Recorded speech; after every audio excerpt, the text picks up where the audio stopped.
আসসালামু আলাইকুম রহমতুল্লাহ। অর্থনীতি অনার্স দ্বিতীয় বর্ষের গাণিতিক অর্থনীতির ম্যাট্রিক্সের আজকে আমি পার্ট 18 সমাধান নিয়ে আলোচনা করব।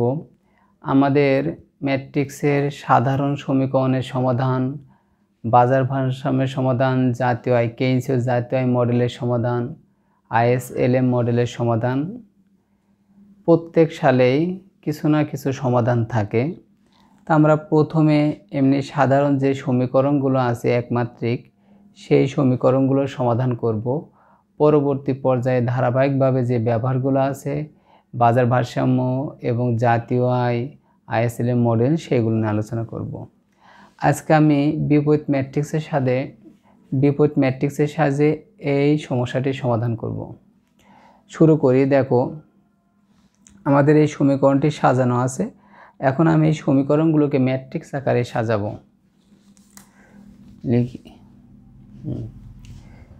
লিখি সমীকরণ। প্রথমে যেহেতু আমি এখানে লিখে নিই, তাহলে তোমরা প্রথমে দেওয়া আছে লিখে নিবে। দেওয়া আছে,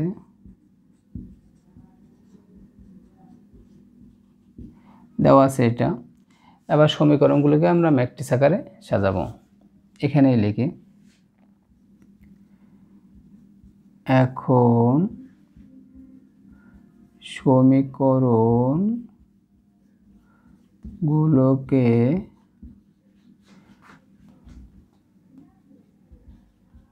ম্যাট্রিক্স আকারে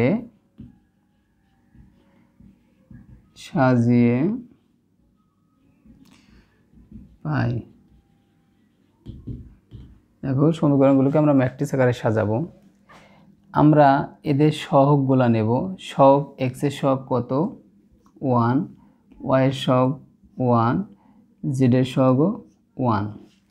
এখানে এক্স এর সহগ 5, ওয়াই এর সহগ -1, জেড এর সহগ 2, এক্স এর সহগ 3, ওয়াই এর সহগ 6, এখানে -5।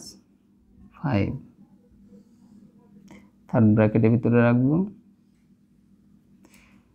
এবার আমরা পাশের চলকগুলো এক্স, ওয়াই, জেড, জেডের দাগ দিয়ে দিই যেটা 2-র মতো লাগে,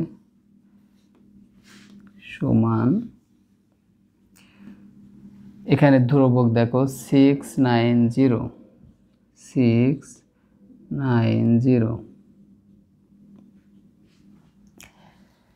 এখন দেখো, যেহেতু আমরা বিপরীত ম্যাট্রিক্সের সাহায্যে সমাধান করব, সেটা আমরা 3টায় ধরে নেব। ধরি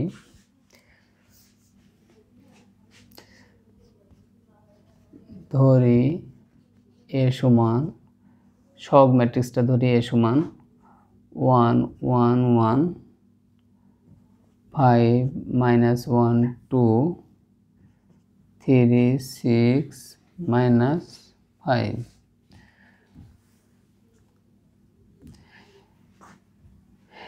বি সমান, আমরা যে চলকের মানগুলো বের করব, এক্স, ওয়াই, জেড, সেই চলকগুলো লিখলাম। এবং এখানে সি না লিখে আমি ডি লিখি, বড় হাতে ডি দিই। ডি লিখি, সি লিখব না, কারণ অনেক ক্ষেত্রে অঙ্কের ভিতরে সি থাকবে। আমরা আগের থেকে ডি লিখি, ধরে নিলাম। সুতরাং দেখো, আমরা এখানে মান বসাই। এটা সমান আমরা কি ধরেছি? এ। তাহলে এ। এটা সমান আমরা কি ধরেছি? বি। এটা গুণ আকারে আছে, তাহলে আমি এখানে লিখতে পারি গুণ আকারে বি। এখানে সমান, এখানে সমান, আর ধরেছি কি? ডি। দেখো, এখান থেকে আমাদের বি এর মান বের করতে হবে, কারণ বি আছে এক্স, ওয়াই, জেড। আমরা এক্স, ওয়াই, জেড মান বের করব, তাহলে সেখানে কি? বি। যার মান বের করব তাকে আমি বাম সাইডে রেখে দিই। তাহলে এখানে বি থেকে যাবে ডি। এখানে এ গুণাকার আছে, ওদিক গেলে ভাগ হয়ে যাবে। অতএব বি সমান, দেখো, এ যদি আমি ওপরে ডির সাথে গুণ আকারে লিখি, অবশ্যই আগে লিখতে হবে, মাইনাস হয় যেহেতু এর পাওয়ার 1 আছে, উপরে গেলে কী হয়, পাওয়ারটি মাইনাস হয়ে যায়। এটি 1 নং সমীকরণ। দেখো, আমরা যখন বিপরীত বা ইনভার্স ম্যাট্রিক্সের সাহায্যে সমাধান করব তখন আমার এটা করে নেওয়া লাগবে। এখন আমি এ ইনভার্স নির্ণয় করব। এ ইনভার্স নির্ণয় করে তারপর আমি এই সমীকরণে মান বসাবো। মান বসালেই তারপর আমাদের সমাধানটা চলে আসবে। লিখি, এ ইনভার্স নির্ণয়। দেখো, এ ইনভার্স নির্ণয় করতে গেলে প্রথমে আমাদের এ ম্যাট্রিক্সের নির্ণয় করা লাগবে। তাই লিখি, এ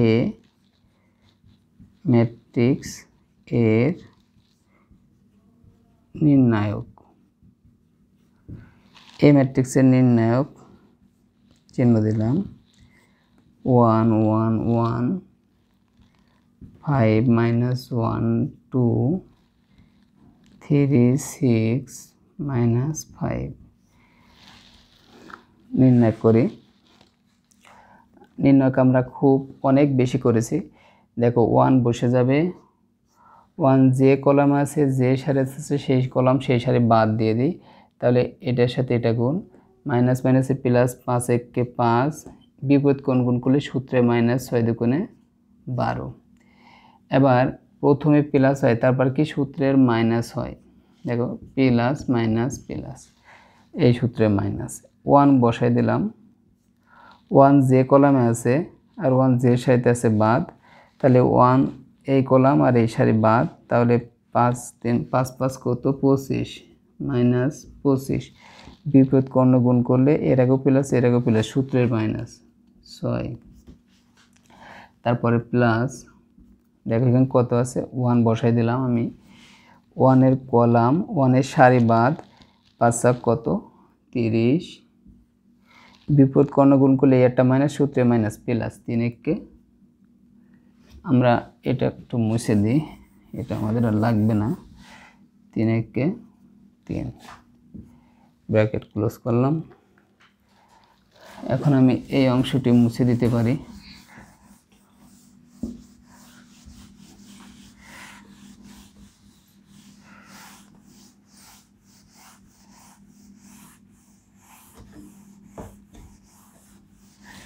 দেখো, এখন নির্ণায়ক আমরা যদি এটা নির্ণায়ক করে এখানে, এটি আর আমাদের লাগবে না, এটা থাক। সমান, দেখো এখানে 1 1, 5 আর 12 বিয়োগ করলে -7, 5 7 12, এখানে -1 -25 -6, তাহলে -31 প্লাস 1, এখানে 33, দেখি মাইনাস মাইনাস মাইনাসে প্লাস 31 প্লাস 33। তাহলে আমাদের এখানে কত আসে, যোগ বিয়োগ করলে এখানে আসছে কত, 64 -7 57, নট ইকুয়াল টু কি 0। দেখো, আমাদের অশূন্য হতে হবে। আমাদের নির্ণায়ক মান অশূন্য হয়েছে, তাহলে আমরা এ ম্যাট্রিক্সের সহগুণক ম্যাট্রিক্স নির্ণয় করতে পারি। এখন লিখি, এ এর সহগুণক, ইংলিশ নাম কোফ্যাক্টর ম্যাট্রিক্স, এটা লিখে দিলাম। এর সহগুণক ম্যাট্রিক্স আমরা সংকেত দিতে পারি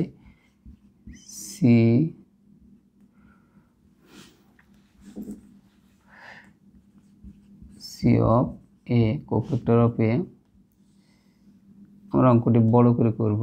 দেখো, যেহেতু 3টা সারি 3টা কলাম, আমরা এখানে 3টা সারি 3টা কলামের নির্ণায়ক চিহ্ন দ্বারা আবদ্ধ করব।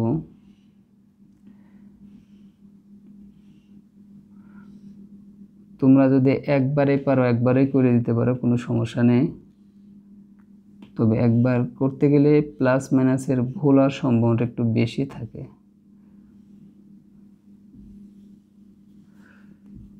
দেখো, প্রথমে প্লাস, তারপরে মাইনাস, প্লাস, এখানে প্লাস, এখানে মাইনাস, প্লাস মাইনাস, এখানে যদি প্লাস এখানে হবে, এখানে মাইনাস, এখানে প্লাস, এখানে হবে মাইনাস প্লাস। ঠিক আছে, এবার দেখো আমরা এই অংশটি মুছে দিই। মনে রাখবে এই সমীকরণটা আমাদের কাজে লাগবে যখন আমরা এ ইনভার্স নির্ণয় করব। আমাদের নির্ণয় আছে 57।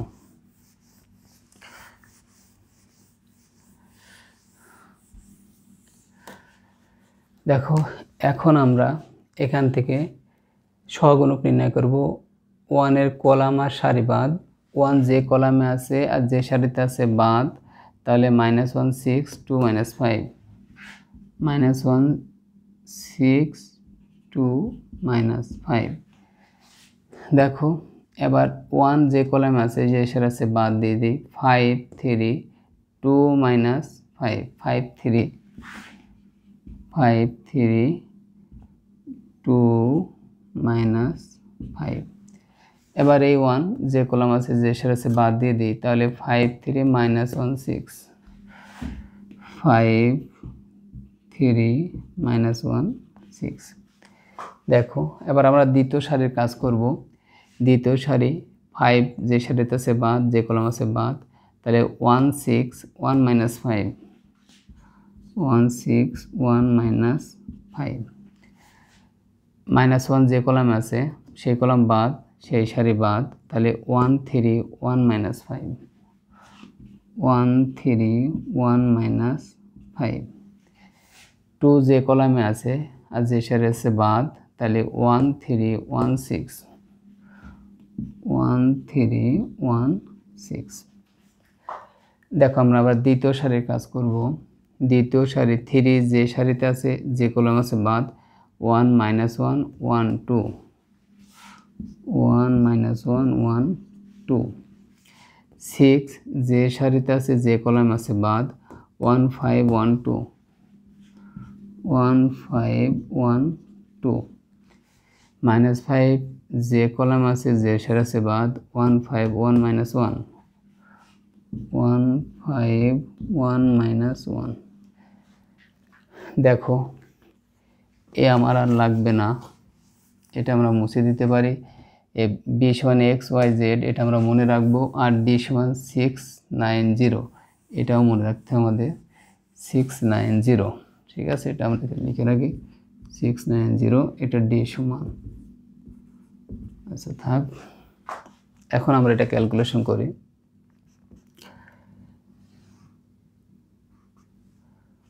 দেখো 8 গুণ 5 1 5, বিপরীত কর্ণ গুণ করলে সূত্রের মাইনাস, মাইনাস 5 5 25 -25, বিপরীত কোণ গুণ করলে -3 দুগুণে 6, 5 6 30, বিপরীত কর্ণ গুণ করলে মাইনাস, আর সূত্রে একটা মাইনাস আছে তাহলে প্লাস, 3 1 3। এগুলো আগে আলোচনা করা হয়েছে। -5 -6, দেখো এটা যদি আমরা গুণ করি -6, এখানে এটা 1 এর সাথে -5 এর গুণ করলে -5, আর 3 এর সাথে 1 এ গুণ করলে -3, বিপরীত কর্ণ গুণ করলে সূত্রের মাইনাস, এখানে মাইনাস 6 1 6, বিপরীত কর্ণ গুণ করলে -3 1 3। এবার আমরা এখানে 2 1 2, বিপরীত কর্ণ গুণ করলে মাইনাস, আর একটা মাইনাস আছে তাহলে প্লাস, 1 1 1। আবার এখানে এর আগে আছে মাইনাস, 2 1 2, আর বিপরীত কর্ণ গুণ করলে -5, এখানে -1 -5। দেখো এর সাথে এটা গুণ আর এর সাথে এটা গুণ।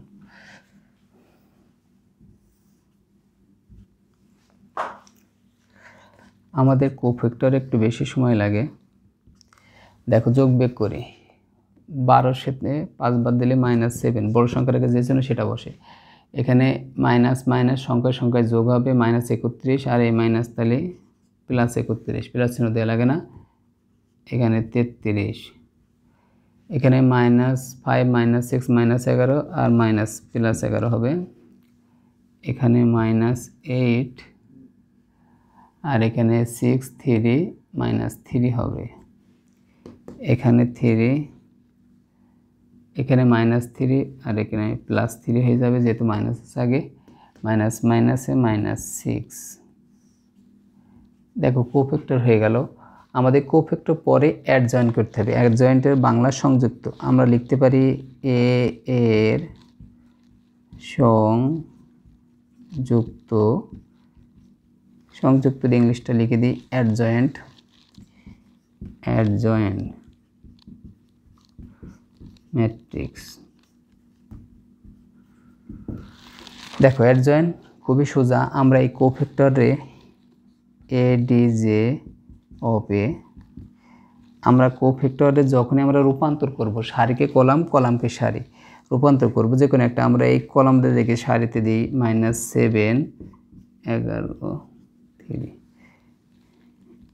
31 -8 3, এটা 33 -3 -6। দেখো অ্যাডজয়েন্ট হয়ে গেল। এখন আমাদের অ্যাডজয়েন্টের পরে আমরা এই সাইডটা মুছে দিই, এটা লাগবে না।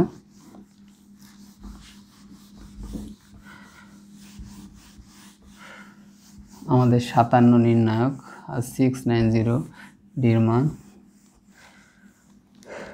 অতএব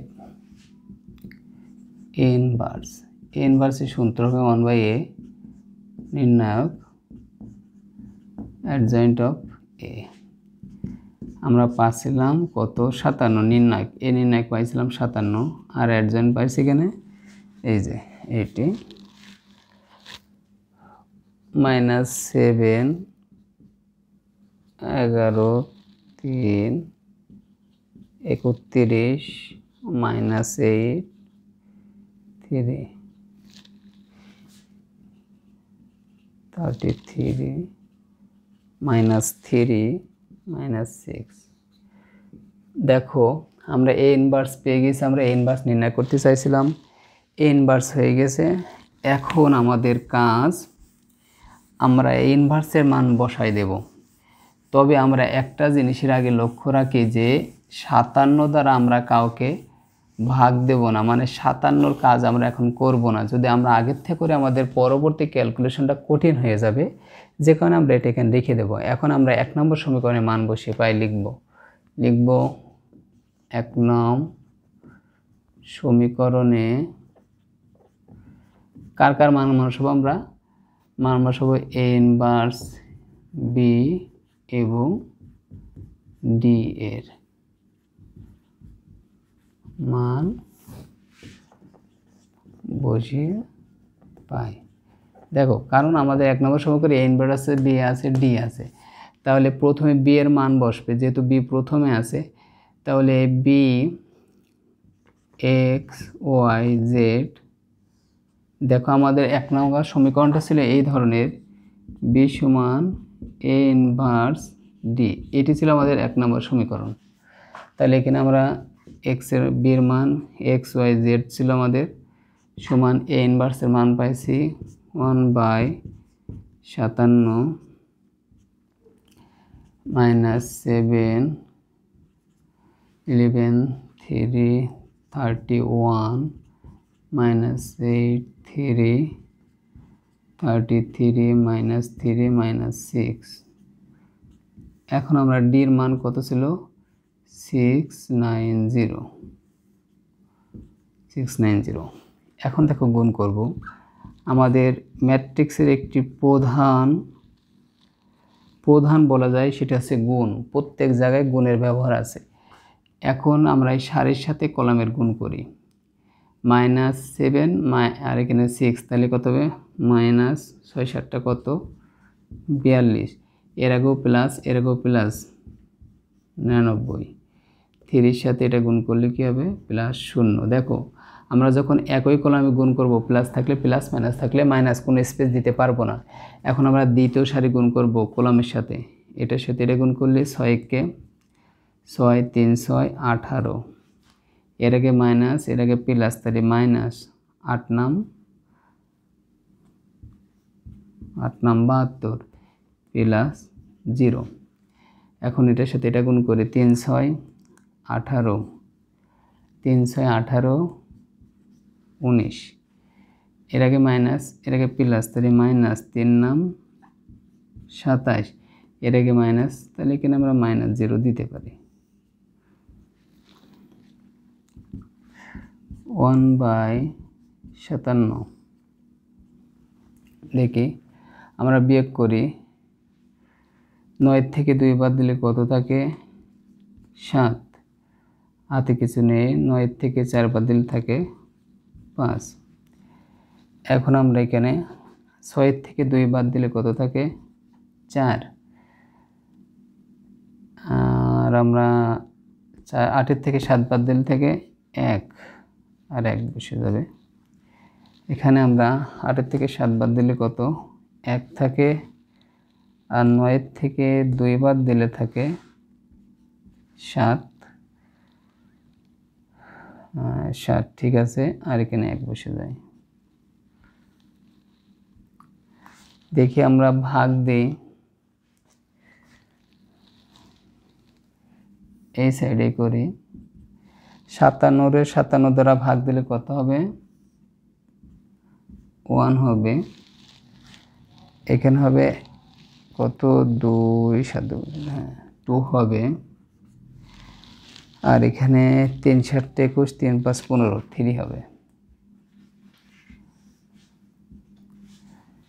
1 2 3। অতএব নির্ণেয় সমাধান, এখানে আমাদের x সমান 1, y সমান 2, আর z সমান 3। দেখো এখানে অঙ্কটি শেষ। আমরা এভাবে যত ধরনের অঙ্ক আছে এই ইনভার্সের নিয়মে এভাবে সমাধান করতে পারবো। তবে আমাদের সমীকরণগুলো সাজায় নিতে হবে, চলকগুলো সাজায় নিতে হবে, সাজায় নিয়ে আমরা এভাবে সমাধান করতে পারি। আশা করি তোমরা এই সমস্যাটির সমাধান বুঝতে পেরেছো, আর অবশ্যই তোমরা অন্যান্য অঙ্ক একটু দেখে প্র্যাকটিস করবে। সবাইকে ধন্যবাদ ভিডিওটি দেখার জন্য, আর অবশ্যই ইকোনমিক টিচিং একাডেমি চ্যানেলটি সাবস্ক্রাইব করবে। আসসালামু আলাইকুম ওয়া রাহমাতুল্লাহি ওয়া বারাকাতুহু।